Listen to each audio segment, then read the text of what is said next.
తిరిగి BCN news కి స్వాగతం. కాకినాడ జిల్లా వేట్లపాలెంలో గత నెల 28న జరిగిన బాణసంచా తయారీ కేంద్రంలో భారీ పేలుడు ఘటనకు కారణమైన 2 నిందితులను అరెస్ట్ చేసినట్లు జిల్లా ఎస్పీ బిందు మాధవ్ తెలియజేశారు.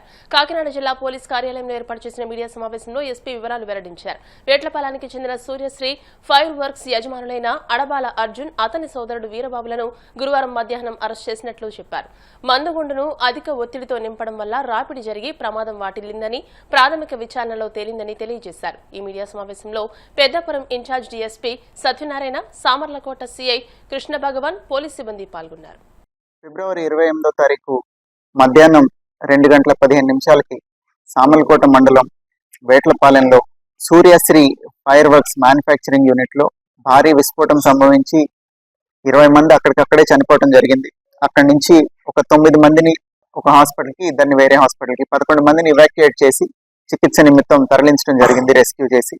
ఆ తర్వాత కంప్లైంట్ తీసుకొని ఎఫ్ఐఆర్ రిజిస్టర్ చేసి అక్కడ లైసెన్స్ ఎవరి పేరు మీద ఉందైతే అడబాల అర్జున్, అట్లనే అతని బ్రదర్ అడబాల వీరబాబు అలియాస్ నాని, వీళ్ళిద్దరి మీద, అట్లానే వాళ్ళ నాన్నగారి పేరు మీద అడబాల సత్యనారాయణ, వీళ్ళందరి పేరు మీద ఎఫ్ఐఆర్ రిజిస్టర్ చేయడం జరిగింది. అడబాల సత్యనారాయణ ఆయన అక్కడే చనిపోయారు. వీళ్ళిద్దరూ అడబాల అర్జున్, అడబాల వీరబాబు అలియాస్ నాని వీళ్ళ కోసం వెతుకుతూ ఉండగా ఈ రోజు మధ్యాహ్నం 2 గంటలకి సామర్లకోటలో ఉన్న రైల్వే షెడ్ దగ్గర వీళ్ళు వాళ్ళ లైసెన్స్ తదితర కాగితాలు తీసుకొని ట్రైన్ ఎక్కి పరారీ అవడానికి ప్రయత్నిస్తుండగా ఇవాళ అరెస్ట్ చేయడం జరిగింది.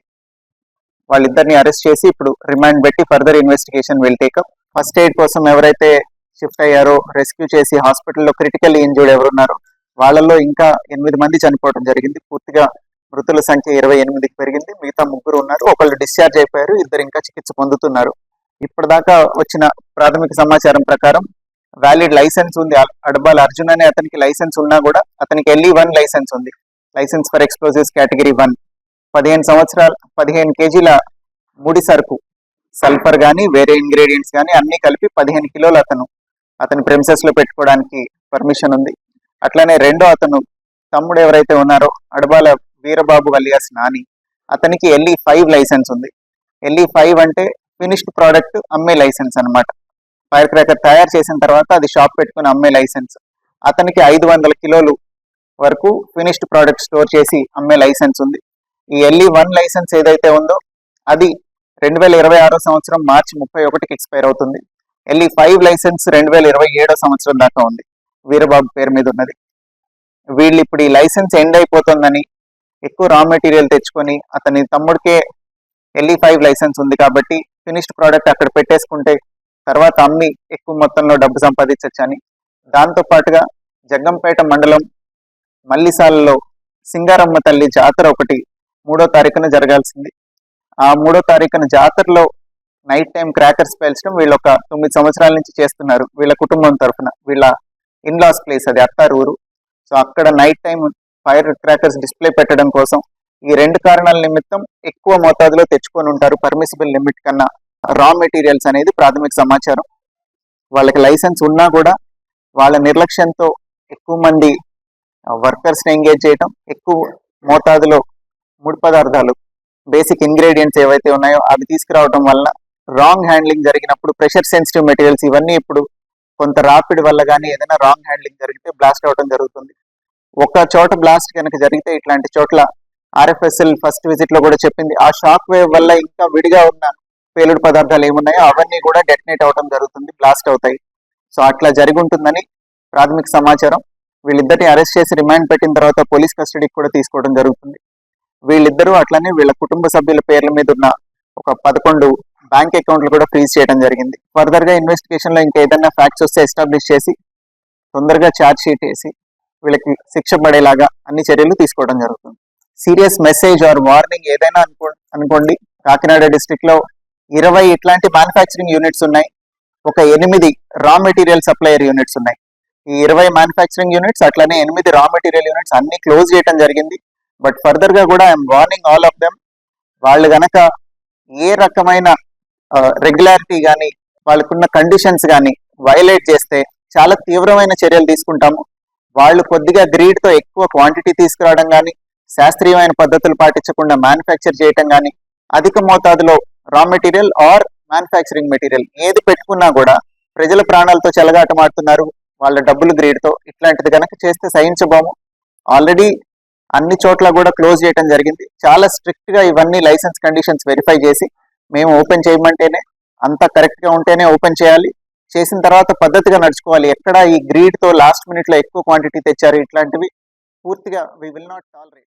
ప్రయాణికులకు ఎప్పటికప్పుడు మెరుగైన వసతులు సమకూర్చేలా చర్యలు తీసుకుంటున్నామని, త్వరలోనే కొత్త బస్సులు వస్తాయని Nellore RTC zone chairman Sannapareddy Suresh Reddy వెల్లడించారు. నెల్లూరు జిల్లా గూడూరు పట్టణంలోని ఆర్టీసీ బస్టాండ్లో శుభమస్తు ఫౌండేషన్ సహకారంతో ఏర్పాటు చేసిన ఆర్ఓ వాటర్ ప్లాంట్ ను ఇన్ఛార్జ్ ఆర్టీఓ అనుషతో కలిసి ఆయన ప్రారంభించారు. ఈ సందర్భంగా సురేష్ రెడ్డి మాట్లాడుతూ, కూటమి ప్రభుత్వం వచ్చిన తర్వాత ప్రయాణికులకు అనేక వసతులు సమకూరుస్తున్నామని తెలియజేశారు. రాబోయే రోజుల్లో నూతన బస్సులు అందుబాటులోకి వస్తాయని, శ్రీశక్తి పథకం వల్ల ఆర్టీసీకి ఆదరణ పెరిగిందని అన్నారు.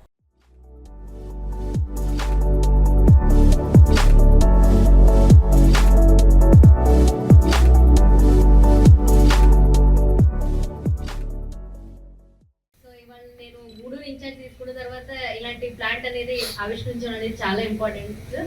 ఎందుకంటే సురేష్ గారు నేను ఫస్ట్ నుంచి చూసిన నెల్లూరులో మాకు చాలా ఎన్ని ప్రోగ్రామ్స్ కూడా ఇంటరాక్షన్ అవుతూ ఉంటుంది. ఎప్పుడు కూడా ఒక నాయకుడి కంట మా అధికారులతో పాటు కలిసిపోతారు. నిజంగా ఈడీ గారు చెప్పినట్టు ఒక అధికారిలాగే పనిచేస్తున్నారు, ఒక నాయకుడిలా కాకుండా. ఎందుకంటే ఆ కలయిక అనేది చాలా ఇంపార్టెంట్. ఆయనలోనే ఆ సింప్లిసిటీ చూశాను. ఆ మమ్మల్ని అందరినీ తీసుకుని వెళ్ళడం, ప్రతి దాంట్లో కూడా ఇన్వాల్వ్ చేయడం అనేది చాలా ఇంపార్టెంట్. అలానే ఆరో ప్లాంట్ గురించి చెప్పాలంటే ప్రయాణికులకి ఈ రోజుల్లో చాలా ఇంపార్టెంట్ సార్. ఈ ఆరో ప్లాంట్ ఎండాకాలంలో ఏదైతే నీళ్ళు అనేది ఇంపార్టెంట్, అదే కాకుండా ప్లాస్టిక్ ని కూడా మనం అరికట్టచ్చు సార్. దీనివల్ల ఆ ఒక్క వాటర్ బాటిల్ మళ్ళీ మళ్ళీ యూజ్ చేస్తూ ఉంటుంటే హ్యాపీగా ఆ ప్లాస్టిక్ ని కూడా నిషేధించవచ్చు. అలాంటి మంచి ఆలోచన ఆరో ప్లాంట్. Thank you sir. మీరు గూడూరు అండ్ ఇంపార్టెన్స్ ని ఇంకా ఎక్కువ ఇంపార్టెన్స్ చేస్తూ, రాపూర్ బస్ స్టాండ్ కూడా చాలా ఇంపార్టెంట్ సార్. నాకు పెంచులకోన ఆ ఫెస్టివల్ జరిగినప్పుడు బ్రహ్మోత్సవాల టైంలో తెలిసింది సార్ అసలు పెంచులకోన బస్ స్టాండ్ అంటే అటు బద్వేలికి కానీ, కడప నుంచి కానీ, వివిధ జిల్లా రాజంపేట నుంచి కానీ ప్రజలు వస్తూ ఉంటారని. సో ఇలాంటి బస్ స్టాండ్స్ అన్నిటిని కూడా ఇంపార్టెన్స్ గా మళ్ళీ రెజ్యూనివేట్ చేస్తూ వాటి యొక్క ఇంపార్టెన్స్ ని అండ్ ప్రయాణికులకు ఏ అసౌకర్యం కలగకుండా వాళ్ళ యొక్క ప్రతి అంశంలో కూడా వాళ్ళకి చైర్స్ కానీ ఏదైతే అరేంజ్మెంట్ చేశారని చెప్తున్నారు. అండ్ ఆరోప్ లాంటి ఇవన్నీ కూడా చాలా మంచి పనులు sir. Thank you so much. ఇలానే మీరు ఇంకా ఎన్నో పనులు చేయాలి ఆర్టీసీగా. అండ్ ఆర్టీసీ చైర్మన్ గానే కాకుండా ఇంకా మంచి మంచి పదవుల్లో ఇంకా ముందుగా అభివృద్ధి చెందించాలని మా నెల్లూరు అండ్ గూడూరు జిల్లాని. సుమారుగా 1480 బస్సులు ఏదైతే ఉన్నాయో అవి స్క్రాప్ అయిపోయిన తర్వాత దానికి ఆల్టర్నేటివ్ బస్సులు కూడా ఇవ్వడం జరిగింది. త్వరలో ఒక 1300 ఎలక్ట్రికల్ బస్సులు కూడా వస్తాయి. ఇవి కాకుండా సిఎన్జి బస్సులు కూడా కొనాలని మనకి ప్రయాణికులకి అందుబాటులో. ఒకప్పుడు ఆర్టీసీలో మనం ఆపినా కానీ ఎక్కేటువంటి పరిస్థితి లేదు. ఇవాళ ఆర్టీసీ వైపు ప్రజలు చూస్తున్నారు. ఎప్పుడైతే స్త్రీశక్తి పథకం వచ్చిందో ప్రతి గ్రామానికి కూడా ఇవాళ మళ్ళీ బస్సు అడుగుతున్నారు. కాబట్టి మనం కూడా కొత్త బస్సులు తేవడానికి కోసం విశ్వ ప్రయత్నం చేస్తూ ఉన్నారు. అయితే అది కొంత లేట్ అవుతూ ఉంది. సిఎన్జి బస్సులు కూడా కొనడానికి మన వాళ్ళు పెద్దలు ప్రయత్నం చేస్తున్నారు. కాబట్టి మనకి అంతిమ ధ్యేయం ఏంటంటే ఆర్టీసీలో ప్రజలకు మెరుగైనటువంటి వసతులతో కూడిన సౌకర్యం ఇవ్వాలనేది. మా ఆర్టీఓ మా మేడం గారు కూడా ఉన్నారు. ఈ రాష్ట్రంలో క్రమశిక్షణ కలిగి నీతి నిజాయితీగా పనిచేస్తున్నటువంటి సంస్థల అగ్రగామిగా ఆర్టీసీ పనిచేస్తుంది. రెండో విషయం, గ్రామీణ ప్రాంతాలకి 180% మంది ప్రజలకి సేవ చేసేటువంటిది ఒక ఆర్టీసీ మాత్రమే. మిగతా ఓల్వో బస్సులు వ్యాపారం చేస్తుంటే మేము సేవ చేస్తున్నాం. ఈ సేవని సమాజం కూడా గుర్తించాలి. అందుకోసంగానే నా ప్రయత్నం ఏంటంటే ఆర్టీసీ లాంటి ప్రజాసేవ చేసేటువంటి సంస్థలకి మనం సహకారం ఇవ్వాలి. సిఎస్ఆర్ ఫండ్స్ కానివ్వండి, రకరకాల ఫండ్స్ ఏదైతే ఉన్నాయో సమాజం మాకు ఇవ్వడానికి సిద్ధంగా ఉంది. మా అధికారులు మేము కూడా కలుసుకొని మా ఎంప్లాయీస్ కానీ మా ప్రయాణికులకు కానీ మెరుగైన వస్తువులు సేకరించడానికి కోసంగా ఇట్లా ఆర్ఓ ప్లాంట్లు కానీ, లేదంటే మా ఎంప్లాయీస్ కి యాప్రాన్స్ కానివ్వండి, మెడికల్ మాకు సంబంధించినటువంటి మెడికల్ క్యాంప్స్ పెట్టించడం కానీ, ఇలా అనేక కార్యక్రమాలు చేస్తూ ఉంటాం. ఎందుకంటే వీళ్ళందరూ సంతోషంగా ఉంటేనే ఆర్టీసీ బాగుంటుంది. అదే రకంగా ఆర్టీసీ బాగుంటేనే మా కుటుంబ సభ్యులు 50,000 మంది ఎవరైతే ఉన్నారో వీళ్ళందరూ కూడా బాగుంటారనే కాన్సెప్ట్ తో మేము పనిచేస్తూ ఉన్నాం. నెల్లూరు జిల్లా బోగోలు మండలంలో నిర్వహించిన శ్రీ ప్రసన్న వెంకటేశ్వర స్వామి తెప్పోత్సవంలో అపశృతి చోటు చేసుకుంది. తెప్పోత్సవం నిర్వహిస్తున్న సమయంలో సామర్థ్యానికి మించి 80 మందికి పైగా భక్తులు ఒకేసారి తెప్ప ఎక్కడంతో పక్కకు ఒరిగి నీళ్లలోకి మునిగిపోయింది. ఈ ఘటనలో భక్తులు నీళ్లలో పడిపోయారు. దీంతో స్వామివారిని భక్తులు చేతులతోనే మోస్తూ ఊరేగించారు. ముంబైలోని వాంఖడే స్టేడియం వేదికగా జరిగిన ఐసీసీ పురుషుల టీ20 వరల్డ్ కప్ 2026 రెండో సెమీఫైనల్లో పరుగుల వరద పారింది. ఆద్యంతం ఉత్కంఠభరితంగా సాగిన ఈ హై స్కోరింగ్ సమరంలో ఇంగ్లాండ్పై భారత్ 7 పరుగుల తేడాతో విజయం సాధించి ఫైనల్లోకి ప్రవేశించింది. 254 పరుగుల భారీ లక్ష్యంతో బరిలోకి దిగిన ఇంగ్లాండ్ నిర్ణీత 20 ఓవర్లలో 7 వికెట్లకు 246 పరుగులు చేసింది. ఈ విజయంతో భారత్ టైటిల్ పోరుకు సిద్ధమైంది. టీ20 వరల్డ్ కప్ ఫైనల్ మ్యాచ్లో టీమిండియా న్యూజిలాండ్తో అమీతుమీ తేల్చుకోనుంది. ఈ టైటిల్ సమరం మార్చి 8వ తేదీన ఆదివారం అహ్మదాబాద్లో జరగనుంది. You can't stop India. Yorker, that is an excellent innings.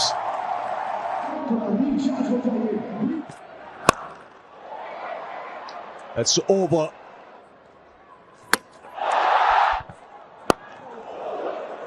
And that is another World Cup half century.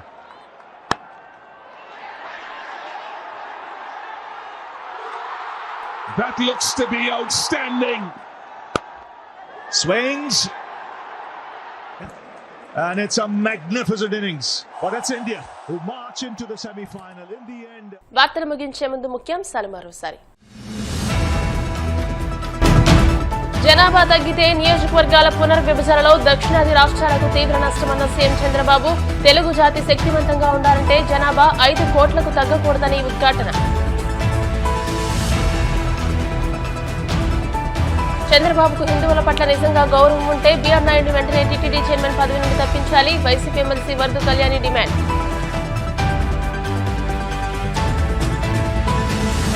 Vadapalli వెంకన్నాలయంలో ప్రత్యేక పూజలు. మంగళ వాయిద్యాల నడుమ శ్రీ స్వామి అమ్మవార్లకు మేల్కొల్పు సేవ. ఐశ్వర్యలక్ష్మి హోమం.